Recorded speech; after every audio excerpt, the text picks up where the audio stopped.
గారు, తెలంగాణ రాష్ట్ర chief secretary గారు, డీజీపీ గారు, గ్రేహాండ్స్ అధికారులు, వివిధ కార్పొరేషన్లకు సంబంధించిన చైర్మన్లు, ఇక్కడికి విచ్చేసిన ప్రజాప్రతినిధులు, ఈ ప్రాంత ప్రజలకు, వ్యవసాయ కమిషన్ చైర్మన్ పర్సన్ గారికి, ఇతర సభ్యులందరికీ ప్రత్యేకంగా నేషనల్ టీవీ 9 ఇన్ఛార్జ్ శర్మ గారు ఈ ప్రత్యేకంగా కాశీ నుంచి గంగా జలాలను తీసుకొచ్చి ఈ పునాది రాయి కార్యక్రమంలో ఒక చారిత్రాత్మకమైన మందిరాన్ని పునరుద్ధరించుకునే అవకాశం ఇది చరిత్రలో ఎప్పుడో ఒకసారి ఎవరికో ఒకరికి వస్తుంది. ఇది యథాలాపంగా ఏదో ఒక అభివృద్ధి కార్యక్రమంలో భాగంగా ఈనాటి కార్యక్రమం జరుగుతుంది అని నేను భావించడం లేదు. ఇది దైవేచ్ఛగా పెద్దల నానుడి ప్రకారం శివుడాజ్ఞ లేనిదే చీమైన కుట్టదు అన్నట్టుగా ఇంత గొప్ప కార్యక్రమాన్ని ఈనాడు మా ప్రభుత్వానికి ప్రజలకు అందించే అవకాశం ఇచ్చిండ్రు అనంటే ఇది గొప్ప భగవత్ కార్యము అని చెప్పి మా మంత్రివర్గం భావిస్తుంది. ఈనాడు దాదాపుగా 8 ఎకరాలలో 700 కోట్ల రూపాయలతో 1400 సంవత్సరాల పురాతనమైన ఆలయం, ఆనాటి రాచకూటుల నుంచి 800 సంవత్సరాల క్రితం కాకతీయుల వరకు ఈ ప్రాంతాన్ని సందర్శించడం, ఈ ప్రాంతంలో యోగులు ఇక్కడ తపస్సు చేయడం, ఈ ప్రాంతానికి ఒక గొప్ప చరిత్ర ఉన్నది. ఈ చరిత్ర కనుమరుగు కాకూడదు, ఈ చరిత్రను భవిష్యత్ తరాలకు అందించాలన్న ఆలోచన, ముఖ్యంగా మచ్కుందా నది వికారాబాద్ అడవుల్లో పుట్టి మూసీ నదిగా మారి హిమాయత్ సాగర్, ఉస్మాన్ సాగర్లో ఈసా నదిగా ప్రవహించి ఈ ప్రాంతాన్ని పునీతం చేస్తున్న 2 నదులను ప్రక్షాళన చేయాలి, ఈ నదులను పునరుద్ధరించాలి అనే కార్యక్రమాన్ని చాలా సంవత్సరాల నుంచి చాలామంది ముఖ్యమంత్రులు ఆలోచన చేసినారు, ప్రణాళికలు రచించారు. ఉమ్మడి రాష్ట్రంలో, తెలంగాణ రాష్ట్రంలో కూడా చాలామంది ప్రజాప్రతినిధులు ఈ కార్యక్రమాన్ని ముందుకు తీసుకెళ్లాలని ప్రయత్నాలు చేసిండ్రు. కారణాలు ఏమైనా ప్రయత్నం ముందుకు సాగలేదు.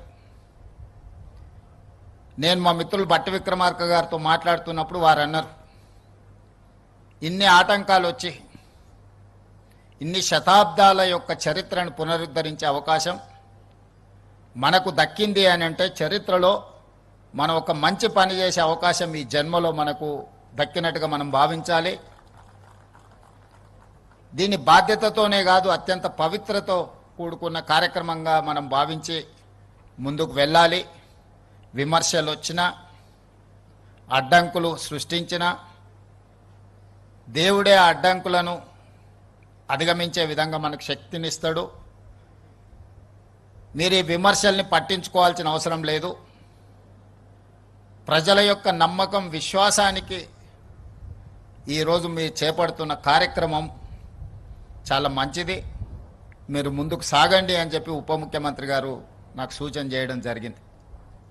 అందుకే మిత్రులారా, ఈ వేదిక మీద నుంచి హైదరాబాద్ నగర ప్రజలకే కాదు, తెలంగాణ రాష్ట్ర పౌరులకు నా విజ్ఞప్తి ఒకటే. చరిత్రను గమనించినప్పుడు నదీ పరివాహక ప్రాంతంలోనే నాగరికత అభివృద్ధి చెందింది. సముద్రాల చెంతనే వ్యాపార కేంద్రాలుగా రాణించినాయి. ఈరోజు ఎక్కడైతే సముద్రం ఉందో సముద్రం పక్కన ఉన్న నగరాలన్నీ కూడా గొప్ప గొప్ప వ్యాపార కేంద్రాలుగా మారినాయి. ఉమ్మడి రాష్ట్రంలో విశాఖపట్నమైనా తీసుకోండి, ఈనాడు నెల్లూరు ప్రాంతంలో కృష్ణపట్నం పోర్టునైనా తీసుకోండి, దేశంలో ఎక్కడైనా మీరు చూడండి, కలకత్తా నగరాలు కానీ, ముంబై నగరం కానీ, చెన్నై నగరం కానీ, ఏ నగరాన్ని తీసుకున్నా సముద్రపు ఒడ్డున్న నగరాలు, రాష్ట్రాలే అంతంత గొప్పగా రాణించడం జరిగింది. ఆర్థిక అభివృద్ధి జరిగింది. ఈ ఆర్థిక అభివృద్ధి పరిశ్రమల యజమానులకే కాదు, అందులో శ్రమ చేసే ప్రతి చదువుకున్న చదువు లేని వాళ్ళకు కూడా ఉద్యోగ ఉపాధి అవకాశాలు కల్పించడానికి, ఈ దేశంలో నిరుద్యోగ సమస్యను శాశ్వతంగా నిర్మూలించడానికి ఈ సముద్రాలు, ఈ నగరాలు, ఈ నదులు, ఈ పరిశ్రమలన్నీ కూడా ఉపయోగపడ్డాయి. భారతదేశంలోని 29 రాష్ట్రాలలో సముద్రపు ఒడ్డు లేని ఏకైక రాష్ట్రం తెలంగాణ రాష్ట్రం. మనకు అన్నీ ఉన్నా సముద్రపు ఒడ్డు లేకపోవడం, మనకు కృష్ణా, గోదావరి, అదేవిధంగా మూసి, ఈసా నదులు ఉన్నా ఈ నదులను సరైన విధంగా ఒడిసి పట్టుకుపోవడం వల్ల, ఈ నదీ జలాలను సరైన విధంగా వినియోగించుకోకపోవడం వల్ల కొన్ని తరాలు నష్టపోయినాయి. వీటిని వినియోగించకపోతే పర్వాలేదు, కానీ వీటిని కలుషితం చేసి కాలుష్యం వెదజల్లే పరిశ్రమలుగా ఈ నదులను మనం తయారు చేసినాం. ఇది ప్రకృతి వల్ల జరిగింది కాదు, ఇది ప్రజల వల్ల జరిగిన తప్పిదం, ఇది మానవ తప్పిదం. ఈ మానవ తప్పిదాన్ని తెలిసో తెలియకనో, ఆనాడు పరిస్థితులు లేకనో ఈ తప్పిదాలకు పాల్పడడం వల్ల గొప్ప చరిత్ర కలిగిన హైదరాబాదు నగరమే కనుమరుగయ్యే పరిస్థితులు ఈనాడు దాపురించినాయి. దీనికి ఉదాహరణే ఢిల్లీ నగరం. ఢిల్లీ రాజకీయ కేంద్రం.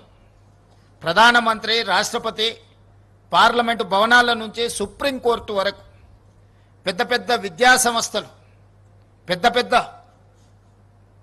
విదేశీ పెట్టుబడులు వచ్చిన ఢిల్లీ నగరం ఈరోజు ఆ నగరం వెదజల్లుతున్న కాలుష్యం వల్ల ఈరోజు ఆ నగరంలో జనజీవనం స్తంభించింది.